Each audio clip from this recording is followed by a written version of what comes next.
Do mesmo modo que você aprende física, que você aprende química, que você aprende biologia, você pode aprender a ser bem-sucedido na vida. Mas, por outro lado, trabalhar só também não resolve. O operário de fábrica trabalha a vida inteira e aposenta com salário mínimo. Então eu ensino as pessoas a descobrir qual é a finalidade de vida. Qual é a sua finalidade de vida? Para que você nasceu?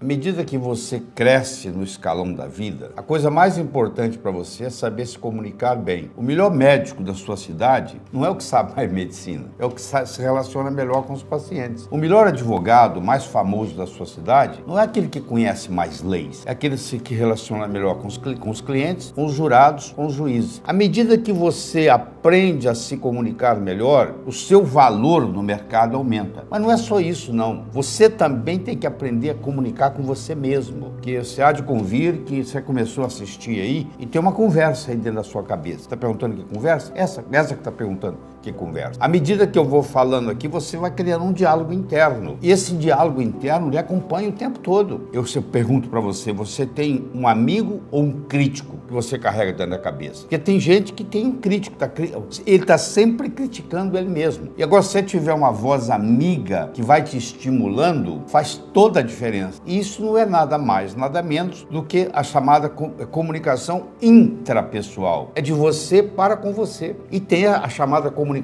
interpessoal, que é de você para com os outros. Qual é o meu self-talk? Como é que eu cuido de mim? Se eu pudesse aumentar essa voz que tem na minha cabeça, eu estaria elogiando a mim mesmo? Eu estaria criticando a mim mesmo? Qual a relação que você tem com essa voz? E isso, às vezes, a pessoa está notando pela primeira vez. Ela está tão no automático, um peixe que nunca saiu da água, ele não sabe que ele vive na água. Ele só vai saber que ele vive na água se alguém tirá-lo da água. Uma pessoa que está acostumada com self-talk negativo, um diálogo interno negativo, a vida inteira, essa pessoa não está consciente que ela tem esse diálogo interno negativo. E é uma descoberta. No momento que você tem uma tecla no computador que diz cancela. Na hora que vem um diálogo interno negativo, você cancela e substitui aquilo por um positivo. Eu estudei profundamente sucesso como uma ciência. Do mesmo modo que você aprende física, que você aprende química, que você aprende biologia, você pode aprender a ser bem-sucedido na vida. Não é ter sucesso, não. É ser bem-sucedido. É diferente. Eu posso ter um cantor que tem sucesso como cantor, mas você vai ver a vida dele pessoal, tá uma bagunça. Eu posso ter um jogador de futebol que joga muito bem, que é bem-sucedido no futebol, que tem sucesso no futebol. Quando eu falo bem-sucedido, é o completo, entendeu? É o somatório da ópera.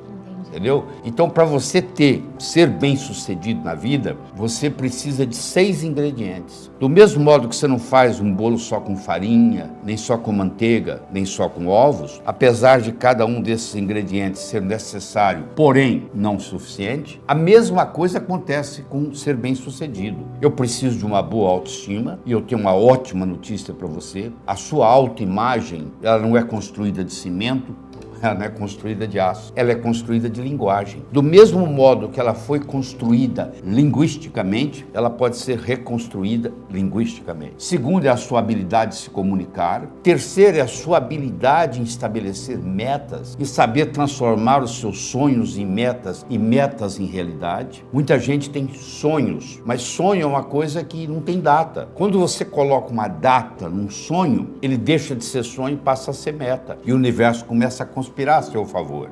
O outro ingrediente importante é a atitude. A sua atitude vai determinar a sua altitude na vida. Então, se você tem uma atitude de cortesia, de amizade, de querer o bem de todo mundo, para eu perder, para eu ganhar, você não precisa perder, a não ser que você insista, aí é problema seu. Então, essa atitude ajuda tremendamente. A dedicação ao trabalho, o único lugar que eu conheço que sucesso vem antes do trabalho é no dicionário.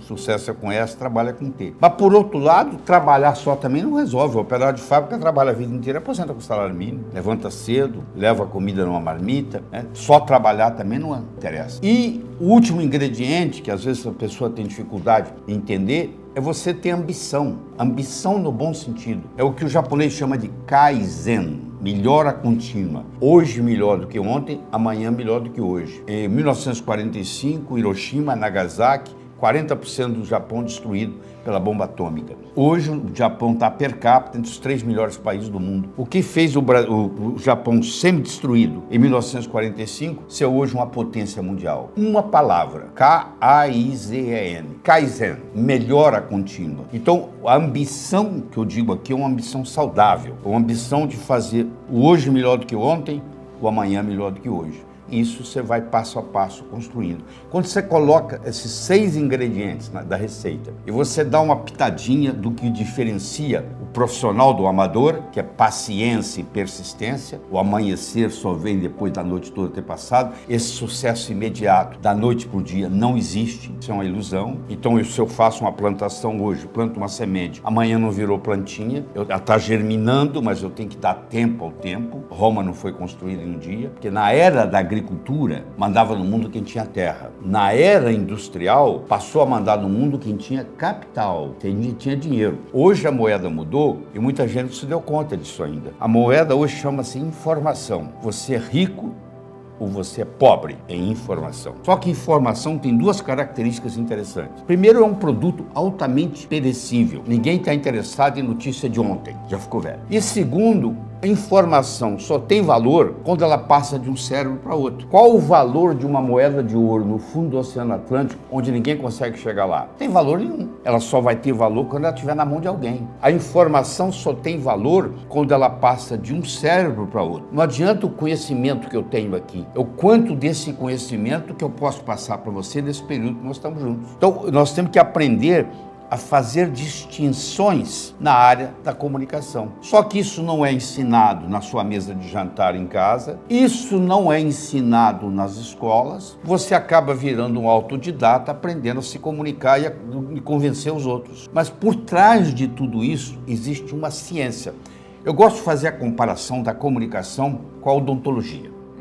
Olha como é que faz direitinho. Todo brasileiro que eu conheço, que mora nos Estados Unidos e tem condição financeira, ele quer vir tratar de dentes no Brasil. É verdade. Por quê? Porque o dentista brasileiro tem uma destreza manual melhor do que o americano. Apesar da tecnologia é americana, mas odontologia não é só tecnologia.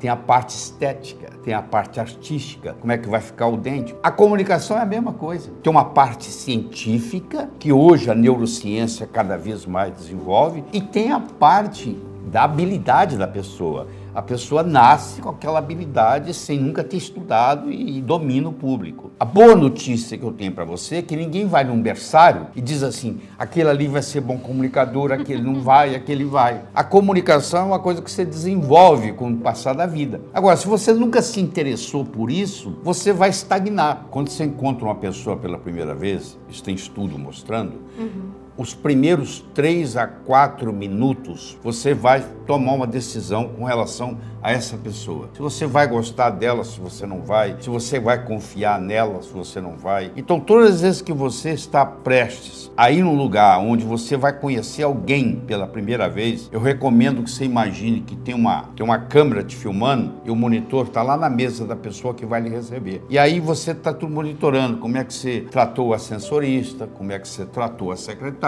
Você imagina se você é rude, mal educado com a secretária. A secretária chega lá dentro, fala com o chefe dela assim, tem um mal educado aí fora te esperando.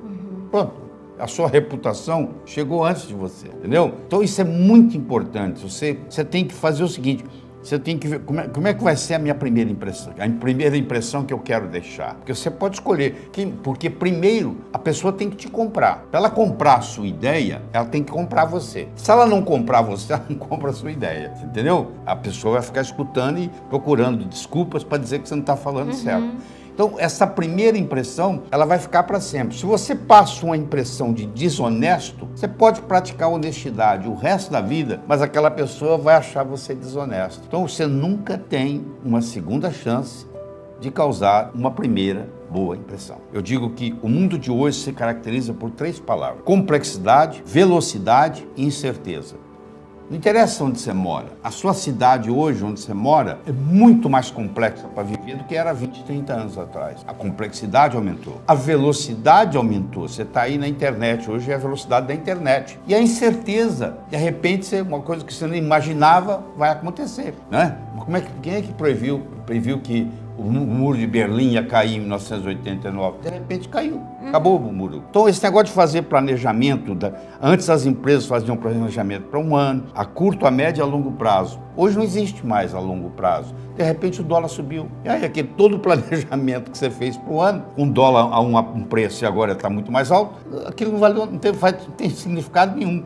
Eu tenho que estar sempre criando e ajustando, criando e ajustando, criando e ajustando, o tempo todo. Né? Isso muda o modus operandi. Então, nós queremos coisas que sejam convenientes, confortáveis e conhecidas. São os 3 Cs do conforto. Conveniente, confortável e conhecido. Só que as grandes transformações, elas ocorrem fora da zona de conforto. Toda grande transformação que ocorrer com você vai ocorrer fora da zona de conforto. Se você mantém a zona de conforto e você tem conveniência, conforto, tudo conhecido, você não tem as grandes transformações, elas não ocorrem. Se você sabe, mas não sabe que sabe, é como se você não soubesse.